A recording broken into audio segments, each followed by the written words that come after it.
नमस्कार दोस्तों, स्वागत है आप सबका आपके अपने चैनल बेसिक नॉलेज में। दोस्तों कैसे हैं आप सब? आशा करता आप सभी बहुत अच्छा, आप लोग की पढ़ाई भी बहुत अच्छे तरीके से चल रही है। जी हाँ दोस्तों, एग्जाम सामने आ रहा है तो बिल्कुल अच्छे से पढ़ाई में जुड़ जाइए। दोस्तों आज की वीडियो झारखंड बोर्ड में कक्षा 9वीं में पढ़ने वाले विद्यार्थी बहुत ही ज़्यादा महत्वपूर्ण है, क्योंकि इस वीडियो में हम लोग देखेंगे जो 2020 में आप लोग का साइंस का जो आप लोग का एग्जाम हुआ था उसमें क्या क्या क्वेश्चन आया था। जो 40 क्वेश्चन आया था सभी के बारे में डिटेल में स्टडी करेंगे और देखेंगे क्या क्या क्वेश्चन आया था और कौन कौन सा क्वेश्चन इस बार एग्जाम आने की संभावना है। तो बिल्कुल एक ही अनुरोध है, वीडियो को पूरा देखिएगा, बिल्कुल स्किप नहीं कीजिएगा, आप लोग को बहुत सारी जानकारी मिलेगी। और मान लीजिए स्किप कर दिए और वही क्वेश्चन एग्जाम में आ गया तो फिर आप लोग को दिक्कत हो सकता है, नहीं बनाएंगे तो सभी दोस्तों को शेयर कर दीजिए, जितने सारे आपके दोस्त हैं सारे ग्रुप में शेयर कर दीजिए ताकि उन लोग को भी थोड़ा नॉलेज हो सके। ठीक है, कुछ अच्छा कीजिएगा तो आपका भी ज़रूर अच्छा होगा। तो चलिए दोस्तों आज की इस वीडियो को शुरू करते हैं। उससे पहले हम लोग आज का मोटिवेशनल क्योट देख लेते हैं कि परिंदों को मंजिल मिलेगी यकीनन, ये फैले हुए उनके पर बोलते हैं, अक्सर वो लोग खामोश रहते हैं जमाने में जिनके हुनर बोलते हैं। जी हाँ दोस्तों, वक्त आने पर ज़रूर बोलिए, लेकिन बहुत ज़्यादा बोलना भी हम लोग के लिए खराबी है। और आप लोगों को पता है जिसका ज्ञान ज़्यादा होता है वो लोग वक्त आने पर ही बोलता है, एक बात बोलते हैं वही सभी ध्यान से सुनते हैं। तो कौन आप लोग पर क्या बोल रहा है, कितना बोल रहा है, ये ध्यान मत दीजिए, आप लोग बस शांति से चुपचाप मेहनत करते जाइए, एक दिन आप लोग मंजिल जरूर मिलेगी। तो चलिए दोस्तों इसी के साथ आज की वीडियो शुरू करते हैं। और चैनल पर अगर पहली बार कोई विजिट करें तो प्लीज़ सब्सक्राइब करके बेल आइकन को प्रेस कर दें ताकि इस तरह के वीडियो सबसे पहले देख पाएँ। तो दोस्तों सबसे पहला सवाल आप लोग का कि त्वरण का ऐसा मात्रक क्या है। त्वरण का ऐसा मात्रक क्या है? सबसे पहला आप लोग का सवाल आया था SI unit of acceleration is. तो बहुत ही आसान सवाल था और इंपॉर्टेंट भी एग्जाम के लिए। ठीक है, तो इसका उत्तर होता है मीटर प्रति सेकंड स्क्वायर, यानी कि मीटर पर सेकंड स्क्वायर। नेक्स्ट सवाल देखते हैं कि निम्न में कौन सदिश राशि नहीं है। यहाँ पूछ रहा है कि सदिश राशि नहीं है।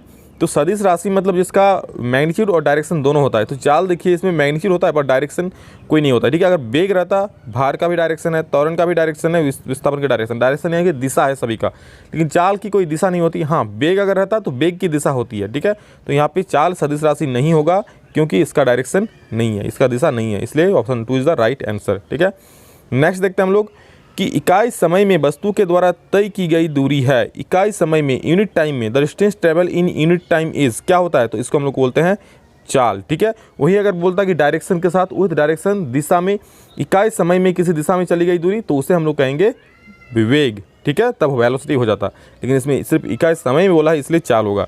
नेक्स्ट चलिए देखते हैं क्या है, निम्न में कौन सही है। तो आप लोग को पता है हम लोग एक फॉर्मूला होता है S = UT + ½ AT स्क्वायर। तो यहाँ देखिए कौन वाला है, तो S = UT + ½ AT स्क्वायर, आप लोग ऑप्शन 3 दिख रहा है। ठीक है, तो option 3 is the right answer. इसमें देखिए जो टिक किया इस पर मत जाइएगा, ये जो बच्चा है वो बनाया था तो उस पर आप मत जाइए, आप लोग खाली देखिए क्या सही है। तो option 3 is the right answer. Next देखते हैं। अब देखिए बहुत अच्छा सवाल है और इसमें से कुछ क्वेश्चन एग्जाम में जरूर मैच करेगा, जरूर मैच करेगा, मैं ये 100% गारंटी देता हूँ। कुछ क्वेश्चन भले 4 5 कुछ 1 2 लेकिन करेगा जरूर। तो अब 10 मिनट का अगर 15 मिनट का वीडियो देख लेते हैं आप लोगों का, एग्जाम में कुछ क्वेश्चन मैच हो जाता है तो अच्छा ही बात है ना। तो ज़्यादा भी कर सकता है, तो इसलिए वीडियो को पूरा देखिए। और कुछ है आप लोग का जो सिलेबस में नहीं है तो वो नहीं आएंगे, मैं बता दूंगा सब। ठीक है, नेक्स्ट देखिए 3 kg द्रव्यमान की वस्तु 12 न्यूटन का बल लगाने से उत्पन्न त्वरण होगा। यहाँ त्वरण निकालने बोला, यानी कि हम लोग को देखिए मास m बराबर कितना दे दिया है 3 kg, कितना दिया है 3 kg, और क्या फोर्स बल दिया है कितना F बराबर 2 न्यूटन। तो हम लोग को क्या निकालना है इस उत्पन्न त्वरण। तो हम लोग जानते हैं कि F बराबर क्या होता है सर, तो सर F बराबर ma होता है। तो यहाँ से F बराबर ma, तो F का मान कितना 2, तो 2 बराबर कितना हो जाएगा, m का मान 3 × a होगा ना। तो यहाँ से a निकाल लेंगे, यहाँ पे 3 kg है और 12 न्यूटन है, सॉरी यहाँ पे 12 न्यूटन है ना, तो यहाँ पे 12, तो a बराबर हो जाएगा 12/3, काटिएगा तो आ जाएगा 4। ठीक है, तो हम लोग का 4 जो है वो सही आंसर, यानी कि 4 metre square is the right answer. देखिए इस टाइप का एक क्वेश्चन एग्जाम में जरूर आएगा, इसलिए इसको ठीक से देख लीजिए। नेक्स्ट बोल रहा है कि 4 वस्तुओं A, B, C तथा D के द्रव्यमान क्रमशः 6 kg, 10 kg, 15 kg तथा 18 kg है, किसका जड़त्व सबसे अधिक होगा। एक बात कान खोल के सुन लीजिए, जिसका द्रव्यमान ज़्यादा, ठीक है, जिसका द्रव्यमान ज़्यादा उसका जड़त्व अधिक। ठीक है, जड़त्व मतलब आप ट्रेन को धक्का मार के हिला दीजिएगा जी, नहीं ले, साइकिल को हिला दीजिएगा क्योंकि उसका जड़त्व कम है, क्योंकि उसका द्रव्यमान कम है। ट्रेन का द्रव्यमान ज़्यादा है, जड़त्व ज़्यादा है, इसलिए उसको नहीं हिला पाइएगा। सर इतना अच्छा, बिल्कुल दोस्तों इतना ही अच्छा। तो 18 kg जिसका है उसको उसका जड़त्व सबसे अधिक होगा, यानी कि जो डी वाला वस्तु अधिक होगा, यानी कि ऑप्शन 4 सही हो गया। ठीक है, चलिए अगला सवाल है, न्यूटन की गति का कौन सा नियम बल की परिभाषा देता है। तो भाई साहब जो न्यूटन का दूसरा नियम है ना, न्यूटन जी ने दूसरा नियम दिया था उसमें बल की परिभाषा देता है। दूसरा नियम से ही हम लोग को मिलता है F = ma। ठीक है, और यही बल की परिभाषा देता है। ओके, अब पहला नियम की बात करें तो ये जड़त्व का नियम है। ठीक है, जड़त्व का नियम बोलता है पहला नियम को। नेक्स्ट है किसी m द्रव्यमान की वस्तु जिसका वेग v है का संवेग क्या होगा। What is the momentum of an object of mass m moving with A velocity v। तो हम लोग सभी मोमेंटम यानी संवेग का फॉर्मूला जानते हैं, क्या होता है, तो सर p इक्वल टू ना mv होता है। क्या होता है, mv। तो mv देखिए किस में है, तो सर ऑप्शन 4 में है, तो हमारी ऑप्शन 4 सही। नेक्स्ट देखिए सार्वत्रिक गुरुत्वाकर्षण स्थिरांक g का, बड़ा जी का मान क्या है। The value of universal gravitational constant g is. तो इसको याद कर लीजिए दोस्तों, इसका जो वैल्यू होता है ना वो होता है 6.67 × 10⁻11 न्यूटन मीटर स्क्वायर पर kg स्क्वायर, यानी कि option 2 is the right answer. ठीक है, इसको याद कर लीजिए, बहुत इंपॉर्टेंट एग्जाम के लिए, सच्ची बोल रहे हैं। नेक्स्ट 1 किलोग्राम द्रव्यमान वाले पिंड का भार है। अब देखिए 1 किलोग्राम बोल रहा है और द्रव्यमान वाले पिंड का भार बोल रहा है ना, तो यहाँ पे ना आप लोग का 1 किलोग्राम मतलब m बराबर दे दिया है कितना, तो सर 1 kg। कितना, 1 kg। बढ़िया है। भार बोला है ना, तो हम लोग भार बराबर जानते हैं वेट बराबर होता है क्या, mg। और g का वैल्यू तो हम लोग सभी जानते हैं क्या होता है, तो 9.8 मीटर प्रति सेकंड स्क्वायर होता है ना। तो mg, m का मान कितना 1, g का मान कितना 9.8, तो 9.8 को 1 से गुना तो 9.8 ही होगा ना, तो 9.8 न्यूटन। न्यूटन सर क्यों, क्योंकि बल का ऐसा मात्रक होता है जी न्यूटन। चलिए अगला सवाल देखते हैं। खींचे हुए रबर के छल्ले में कौन सी ऊर्जा संचित होती है। रबर देखें आप लोग, और खींच के मारते हैं ना, कभी कभी हम लोग दोस्तों जब खेलते हैं दोस्त में, तो रबर को खींचते हैं, मारते हैं सटाक से, लगता है चटाक से, तो वही है रबर का छिल्ला। तो उसमें जब हम लोग खींचते हैं तो उसमें एक एनर्जी स्टोर हो जाता है, उसी एनर्जी का जब छोड़ते हैं तो पूरा तेज़ से जाता मारता है सटाक से। तो उसमें कौन सी ऊर्जा रहती है, स्थितिज ऊर्जा, छुपा हुआ रहता है ना, स्टोर रहता है, तो उसको बोलते हैं स्थितिज ऊर्जा। ठीक है, तो ये हो जाएगा स्थितिज ऊर्जा है। चलिए नेक्स्ट सवाल देखते हैं आप लोग का। यहाँ क्वेश्चन था which energy stored in the stretched rubber band, तो पोटेंशियल एनर्जी हो जाएगा। ठीक, किसी तरंग के तरंगदैर्घ्य तथा आवृत्ति में क्या संबंध है। The relation between the wave speed, wavelength and frequency of wave is. तो हम लोग जब सभी जानते हैं कि ये होता है v equal to eta lambda. ठीक है, ईटा मतलब होता है यहाँ पे फ्रीक्वेंसी, लेमडा मतलब तरंगदैर्घ्य, v मतलब वेग। ठीक है, वही फ्रीक्वेंसी वही आवृत्ति मतलब। ठीक है, तो चलिए option is the right answer, 1 number सही हो गया। नेक्स्ट देखते हैं क्या है। तरंग के आवर्तकाल यानी कि t तथा आवृत्ति यानी कि f में क्या संबंध होता है। What is the relation between the time period and frequency. तो एक फॉर्मूला याद कर लीजिएगा, ये होता है f इक्वल टू 1/t। तो ऑप्शन जो इसमें 2 है वो बिल्कुल सही उत्तर है। ठीक है, चलिए नेक्स्ट सवाल देखते हैं हम लोग। नेक्स्ट सवाल क्या है कि निम्नलिखित में कौन पदार्थ है, और पदार्थ भैया वही जिसको हम लोग छू सके, जिसको हम लोग देख सके। ठीक है, वो हो गया पदार्थ। ठीक है, तो ये क्या हो गया, देखिए इसमें ठंडा या फिर पदार्थ कह सकते हैं जो स्थान गिरता है, सबसे बड़ी सबसे सॉलिड बात, स्थान गिरता है तो ठंडा स्थान नहीं गिरता है, गंध भी स्थान नहीं गिरता है, प्रेम भी स्थान नहीं गिरता है। लेकिन ठंडा पेय, कोई चाय कॉफ़ी, ठंडा पेय या फिर कोल्ड ड्रिंक्स, चाय कॉफ़ी तो गर्म हो गया, कोल्ड ड्रिंक्स ये सब क्या हो गया, स्थान नहीं गिरता है ना, तो ये हो गया पदार्थ। Which the following is matter, तो कोल्ड ड्रिंक हो गया मैटर। ओके, नेक्स्ट निम्नलिखित में कौन कोलाइड है। तो कोलाइड इसमें हो जाएगा दोस्तों गोंद। ठीक है, और आई थिंक ये बोला आप लोगों का चैप्टर में नहीं है, लेकिन फिर भी याद कर लीजिए, कोई दिक्कत वाली बात नहीं है। यौगिक का एक उदाहरण दीजिए। यौगिक का उदाहरण क्या हुआ, देखिए यौगिक मतलब जो बहुत सारे तत्वों से मिलकर बना होता है। ठीक है, 2 या 2 से अधिक तत्वों से मिलकर बना होता है। तो हम लोग यहाँ जल यौगिक हो जाए, क्योंकि जल में हाइड्रोजन का 2 अणु रहता है और ऑक्सीजन का 1 अणु, तो ये हो जाएगा यौगिक। ठीक है, नेक्स्ट देखते हैं। देखिए ये भी तत्व, हाइड्रोजन तत्व अकेला, तांबा भी तत्व, ऑक्सीजन भी तत्व है, तो ये सब नहीं है, लेकिन जल यौगिक है। Next the example of A compound is, ये तो हो गया वाटर। निलंबन में प्रक्षेपित कणों का आकार होता है।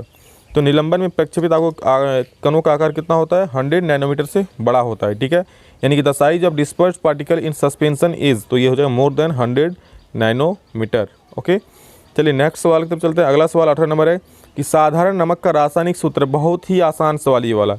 साधारण नमक जो आप लोग घर पे खाते हैं, नमक सिंपल सा, उसका फॉर्मूला अगर कोई पूछ दे तो बता नहीं पाइएगा, क्या होता है उसका, NaCl, बिल्कुल याद रखिएगा। ठीक है, नेक्स्ट देखते हैं क्या होता है, जिसको हम लोग बोलते हैं सोडियम क्लोराइड। कौन सा तत्व मुक्त परमाणु के रूप में पाया जाता है, यानी कि which element exist as a free atoms. तो आर्गन जो होता है उसे हम लोग मुक्त तत्व के रूप में पाया जाता है, ये किसी से अभिक्रिया नहीं करता है। नेक्स्ट देखिए 5.85 GnCl बराबर है, तो आप लोग मोल निकालने बोला था, लेकिन इस बार ये आप लोग का सिलेबस में नहीं है, तो हम नहीं बता रहे हैं। ठीक है, अगर आप लोग बता सकते हैं तो कमेंट में आंसर बोल दीजिएगा। और नेक्स्ट देखिए 6.022 इंटू 10⁻23 कणों के समूह को क्या कहा जाता है? तो ये भी शायद नहीं है, फिर भी देख लीजिए, आसान सवाल है, एक लाइन का, तो इसको सॉल्व भी करना नहीं होगा। ये जो आप लोग का ये इतना कण मिलाकर एक मोल बनता है, ठीक है, 6.02 इंटू 10⁻23 कण मिलाकर एक मोल बनता है। नेक्स्ट देखिए क्या है, परमाणु के तीसरे कोष में अधिक से अधिक कितने इलेक्ट्रॉन रह सकता है? तो परमाणु का जो तीसरा कोष में कितने इलेक्ट्रॉन रह सकता है? तो फर्स्ट में होता है 8, उसके बाद 18 होता है, 8 होता है, 2 8, उसके बाद 18 होता है, फिर 32 होता है। यानी जो तीसरा कोष है उसमें किस में रहता है? तीसरा कोष ये K हो गया, L हो गया, M हो गया, उसके बाद N होता है ना, होता है ना N। तो इसमें आप लोग का पूछ रहा है, तो इसमें आप लोग का 18 हो जाएगा, ठीक है। तो 18 इज द, यानी कि 4 is the right answer. Okay, चलिए नेक्स्ट 23 नंबर, मैग्नीशियम का सही इलेक्ट्रॉनिक विन्यास निम्न में से कौन सा है?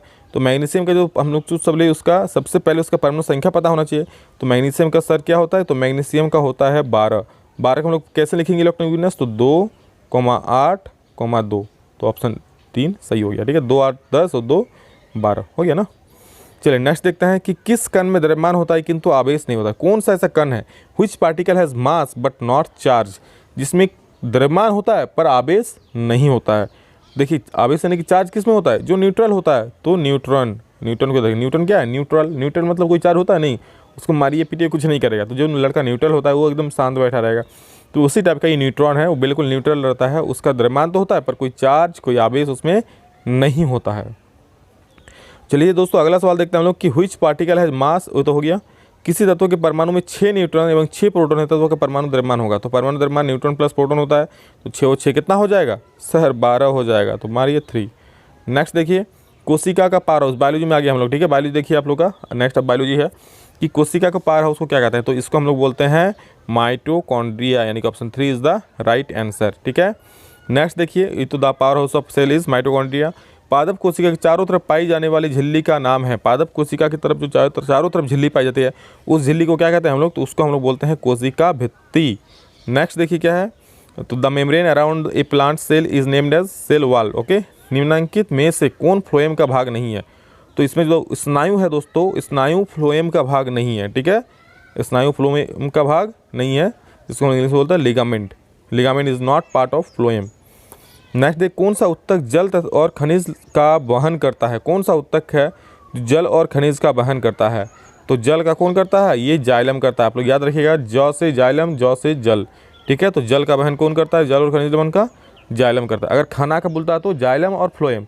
तो जाइलम तो कर दिया जल का वहन, खनिज लवण का वहन, और खाना का कर देगा फ्लोएम। ओके, अगर फ्लोएम का वहन पूछता तो यहाँ पे खाना का वहन पूछता तो फ्लोएम होता। तो पिछले बार जाइलम पूछा है, हो सकता है इस बार आप लोग को फ्लोएम पूछ दे, तो याद रखिएगा फ्लोएम क्या करता है? खाना का वहन करता है। और बहुत इंपॉर्टेंट सवाल है, जरूर आ सकता है एग्जाम में। नेक्स्ट, कॉर्क कोशिका में पाया जाता है। तो याद रखिएगा सुब्रीन जो है ये कॉर्क कोशिका में पाया जाता है। नेक्स्ट, स्पाइरोगाइरा है। स्पाइरोगाइरा क्या है? सभी लोग कमेंट में बोलिएगा इसका आंसर क्या होगा। स्पाइरोगाइरा आप लोग के लिए हम छोड़ रहे हैं, जो वीडियो देख रहे हैं सभी लोग बोलिएगा स्पाइरोगाइरा क्या है। वैसे मैं आंसर बता सकता हूँ लेकिन अभी नहीं बता रहा हूँ, चलिए आगे सब बता रहे हैं, ठीक है। लेकिन इसका आंसर आप लोग सभी अभी कमेंट में बोल दीजिए, इसका आंसर मैं लास्ट में बता दूंगा। चलिए नेक्स्ट देखिए, एक कोशिकीय जंतु है। एक कोशिकीय जंतु क्या होगा? तो एक कोशिकीय जंतु इसमें होता है amoeba. Amoeba is the right answer. Okay, चलिए नेक्स्ट देखते हैं, किस जंतु में विषैले उपांग पाए जाते हैं? कौन सा जंतु है जिसमें विषैले उपांग पाए जाते हैं? तो बिच्छू जो होता है उसमें विषैले उपांग पाए जाते हैं। आप लोग को पता है ना, बिच्छू काटता है तो रुला देता है, कैसे काटता है? जोर से, उसमें बहुत विषैला होता है चीज़, ठीक है। तो विषैला उपांग किसमें पाया जाता है? ये बिच्छू में पाया जाता है, उसमें विषैला पदार्थ रहता है। नेक्स्ट जो है, निद्रा रोग उत्पन्न करता है। तो कौन निद्रा रोग कौन उत्पन्न करता है? तो ये करता है ट्रिप्नोसोमा। ओके, ट्रिप्नोसोमा जो है वो निद्रा रोग उत्पन्न करता है। इंपॉर्टेंट सवाल एग्जाम के लिए। नेक्स्ट, पेचिस का कारक जीव है, ठीक है। पेचिस का कारक जीव क्या है? तो इसमें याद रखिएगा ये जो एंट अमीबा है वो है पेचिस का कारक जीव। नेक्स्ट देखिए, causal organism of dysentery is. Causal organism ये तो हो गया एंट अमीबा। नेक्स्ट, आयन मंडल का विस्तार है। तो आयन मंडल का जो विस्तार है दोस्तों वो 80 से लेकर 640 किलोमीटर तक हो जाएगा, ठीक है। यानी कि option A is the right answer. Next देखिए क्या है, ये हो गया आइनोस्फीयर का, तो 80 से 640 हो गया। 37 नंबर कि 10 डिग्री तापक्रम बराबर है। 10 डिग्री तापक्रम किसके बराबर होता है? 10 degree temperature is equal to, इसको केल्विन में बदलना है तो कुछ नहीं करना है, 10 को 273 से जोड़ दीजिए, तो यानी कितना हो जाएगा? 283 kelvin. That is option 2 is the right answer. Okay 38 number देखते हैं, निम्न में कौन तत्व नहीं है, कौन तत्व नहीं है इसमें पूछा है। ठीक है, तो देखिए कौन तत्व नहीं है, इसमें जो पानी है, तांबा भी तत्व है, ऑक्सीजन भी तत्व है, चांदी भी तत्व है, लेकिन पानी जो है तत्व नहीं है। क्या है? पानी यौगिक है, ये H2 है। ये क्वेश्चन 2 बार शायद आप लोगों का पूछा है ना, और एक बार इससे पहले भी था ना कि इनमें से कौन यौगिक है। हाँ, उसमें पूछा था कि इनमें से कौन यौगिक है, उसी क्वेश्चन में घुमा के पूछा है। देखिए इसमें कि क्यों तत्व नहीं है, तो पानी यौगिक है। ठीक है, वो तत्व नहीं है। और उसमें पूछा कौन यौगिक है, तो पानी ही यौगिक है। अब देखिए क्या है, दूध के उत्पादन में क्रांतिकारी वृद्धि को कहते हैं, उसको हम लोग बोलते हैं कौन सा क्रांति? दूध, याद रखिए दूध सफ़ेद होता है ना, तो सफ़ेद से श्वेत क्रांति। Option 3 is the right answer. और इसका लास्ट सवाल है, इथिलीन ब्रोमाइड यानी कि EDB है, तो EDB क्या है? EDB एक धूमक है। ठीक है, तो 40 सवाल दोस्तों आप लोग समाप्त होता है। बहुत ही इंपॉर्टेंट सवाल है, और इस बार जो 9th का एग्जाम देने वाले उन लोगों के लिए बहुत ही ज़्यादा महत्वपूर्ण है, क्योंकि जो एग्जाम देने जा रहे हैं उन लोगों को पिछले साल का पैटर्न पता होना चाहिए कि किस टाइप के क्वेश्चन पूछा गया था। भले इस बार आप लोगों का 40% सिलेबस कट हो चुका है, लेकिन क्वेश्चन तो नहीं बदलेगा ना। जो चैप्टर कट हुआ है उससे क्वेश्चन नहीं आएगा, लेकिन जो आया है उससे तो आएगा ना। तो आप लोग कुछ हम क्वेश्चन बता दें, आप लोगों के सिलेबस में नहीं है, बाकी बहुत ज़्यादा इंपॉर्टेंट सवाल है, उसको देख लीजिए आप लोग, और एग्जाम में इंपॉर्टेंट भी आ भी सकता है। ठीक है, सारा क्वेश्चन ज़्यादा नहीं, आप लोग को 10-15 मिनट टाइम लगेगा, देख लीजिए, बहुत ज़्यादा हेल्पफुल एग्जाम है। और सभी दोस्तों को प्लीज़, जितने सारे आपके दोस्त हैं सभी को दबा के शेयर कीजिए, ताकि सभी को इसके बारे में जानकारी हो सके। तो चलिए दोस्तों, आज के लिए इतना ही, और नेक्स्ट टाइम जल्द मिलते हैं, और भी एक नया वीडियो के साथ आप लोग के साथ मिलते हैं। कुछ अच्छा वीडियो लाते हैं जो आप लोग नॉलेजेबल होगा। तो चलिए दोस्तों, अभी के लिए इतना ही, नेक्स्ट वीडियो में जल्द मिलते हैं। तब तक के लिए जय हिंद, वंदे मातरम।